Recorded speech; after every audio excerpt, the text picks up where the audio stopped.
Hello, everyone. This is my second time coming to CETA, and Alan said I should take a moment and introduce myself a little bit more. I started as a project engineer, doing daily reports and change orders and all of this kind of stuff. They got some computers in the office, and they said, hey, give them to the new kid, let him figure it out. And it turned out I had some knack for it, and I ended up at this research lab that's literally in the middle of a cornfield for 120 miles in every direction.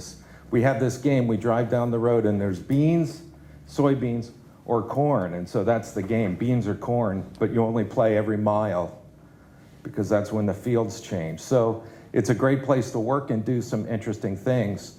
While I was at this place, I did a number of innovations. One that has to do with the scheduling standard, still used to pay Corps of Engineer contractors after 25 years. When I retired, one of the first things I did was put this book together. And any of you ever gone to the website cpmtutor.com? Some people might have.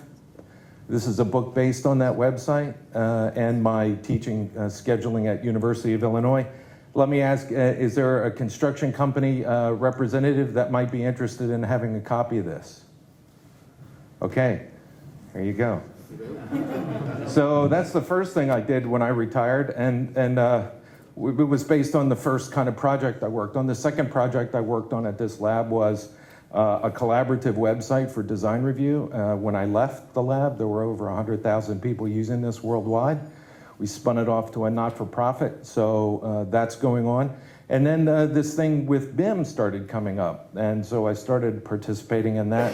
It's where I met Thomas, who you'll hear from later, and I was approached to do this thing called COBE. So another one of the activities that I've done since retiring is begin to put together thoughts about helping people understand what COBE is, how it can be done.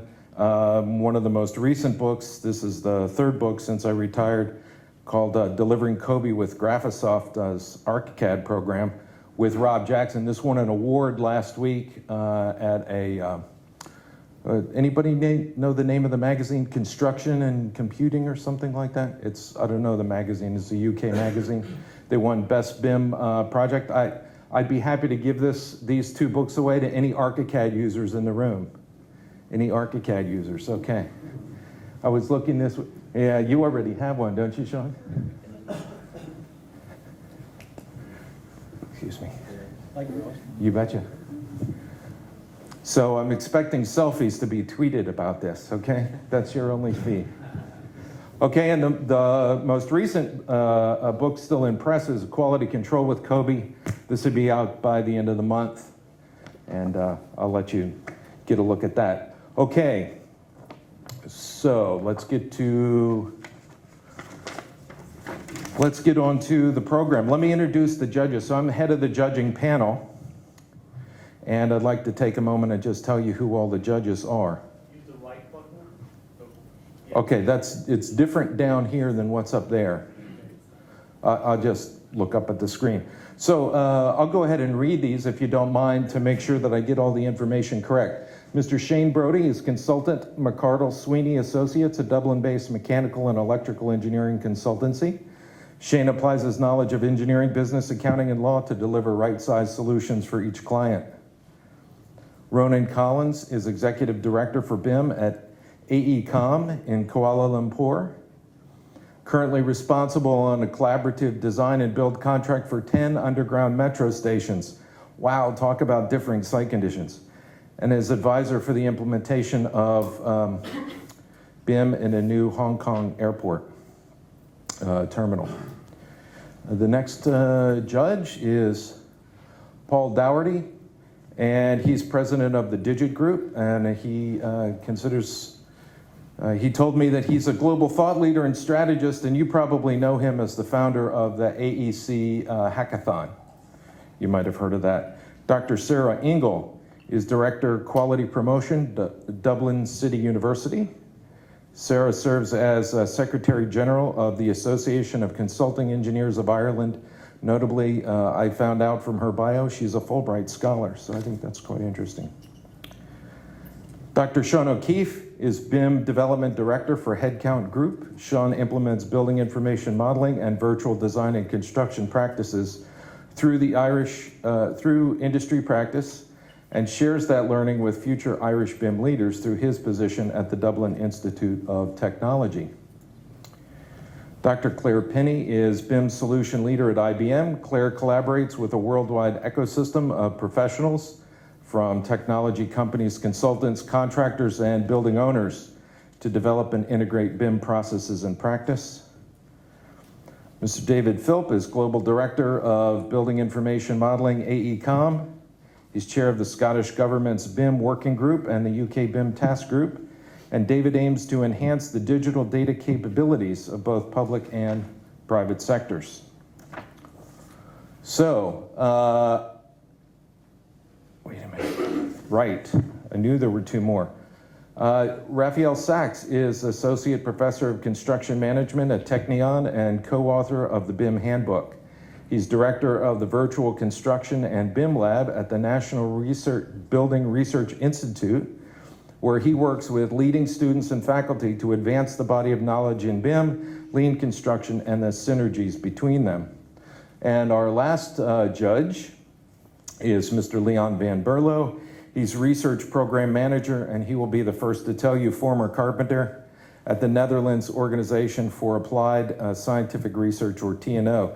Leon's work focuses on collaboration for project teams, and he leads the development of the well-known BIMserver.org effort and the BIMtoolset.org initiative.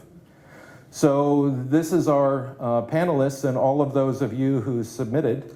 We all got to take a look at your packages, and we evaluated them using a Google form. So I want to talk to you a little bit about the process that the judges used, and I'll talk to you a little bit about the overall results, and then I'll talk to you about how the results compared a little bit, and then we'll begin the presentations for today. So what happened is there were 8 different categories, and we used a Google form to evaluate them, and we used a scale, a standard kind of Likert scale is what it's called, from 1 to 5, to evaluate each of the categories. And so now I'm going to show you each of the categories. So here is the first one. This is innovation, and you see you could be graded from a 1 to a 5, and obviously the higher number you got is the better. So the next set of slides are going to take a look at each of these categories and give you sort of the global idea of how all of the nominees were evaluated.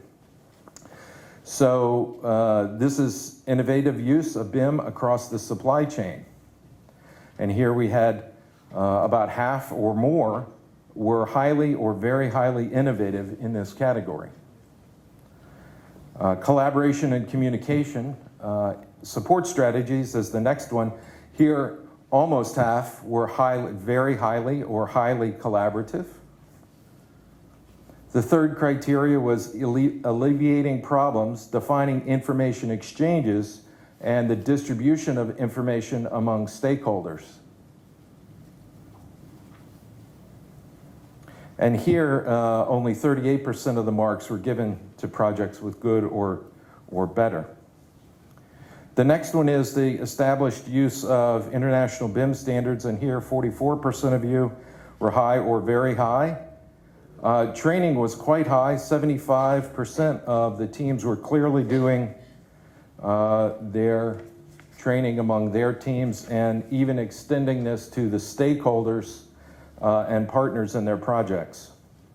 So the sixth category was quantitatively defining the benefits of the technologies that were applied. And here we were really looking for specific value, right? Not a general statement of value. 46% of the projects were highly or very highly developed here. And in terms of quantified outcomes, 48% of the projects, and again here, scores that were the highest were the ones that had measurable, tangible benefits. Lessons learned was the 8th category, and 49% of the projects were high or very high. So you can see wait, oh.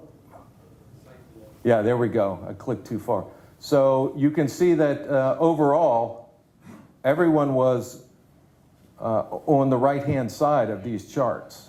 So I think the international panel of judges has really seen some very high-quality submissions. Now what I'd like to do is talk about the variation in the scores and just briefly mention some thoughts about the variation that you might see. Now let me see if there's a pointer on this. Is this the green one?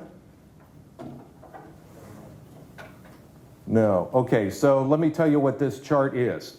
So what we did was I looked at across each of the 8 categories, what was the distribution of all of the judges' scores in average on each of the submissions.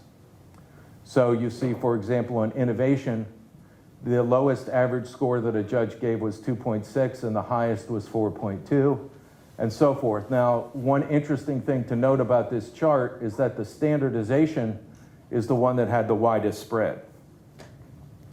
And the reason I bring this up is having been a developer of standards, I think it's interesting to see when you look at the ballots or the nomination packages, those that perceive standardization as being compliance with administrative requirements versus those that looked at standardization as specific definition of information exchanges at specific points in the project. And the reason I'll just mention this is because when I first started this BIM discussion with various architects and engineers in the States, I asked one full-service AE firm, they had their own in-house engineers in different branches, and I asked them, okay, so how is it that you decide what information goes to whom when in this BIM process? You must have some kind of internal documentation that says the structural engineer is expecting a certain kind of set of information from the architect at a certain point so that they can proceed to do their work. Now, obviously, this kind of discussion happens every day, but the problem when you're exchanging the information is you don't know if the information that you need is in that file, so you want to have a way to check it before it comes across so that there's no need for the communication back and to find out missing information. And they said, well, certainly we have it. And I said, would you be willing to share it? And they said, absolutely not. Because it's how they run their projects, how they make higher profits on those projects. So I understand the inclination not to share such information. However, those that did share got quite a bit higher scores that were willing to share that. And I think that sharing of specific information exchange will be something that as the industry here matures, you will want to probably take a continued look at. So these are the overall scores for all of the different categories. And I thought I'd just share that with you. Let me tell you what you'll be receiving in several weeks. Oh yeah, so part of this is for me to explain to the panelists that there's a time limit and it's supposed to come up on a little stoplight, yellow, green, yellow, red, but it's not happening for me, but I'm getting the sign from Alan. So you won't get the sign from Alan, you'll get the green, yellow, red down here, okay? When it's yellow, you have a minute. When it's red, it's time to go. And if it continues to be red, I'll stand up and move closer to the podium. So what I want to say about all of this is a film critic. Oh, good, it's red now. Thank you. She's on it. So this guy is from my town, and so what I'd like to say to everyone is 2 thumbs up. You did a great job on putting the packages together, and I think from the quality of the presentations you'll see here today, you'll know just what a difficult job the judges had in deciding a winner. So that ends my remarks, and I've talked about this a little bit with the timing. Are there any other kind of administrative things you'd like me to talk about before we begin?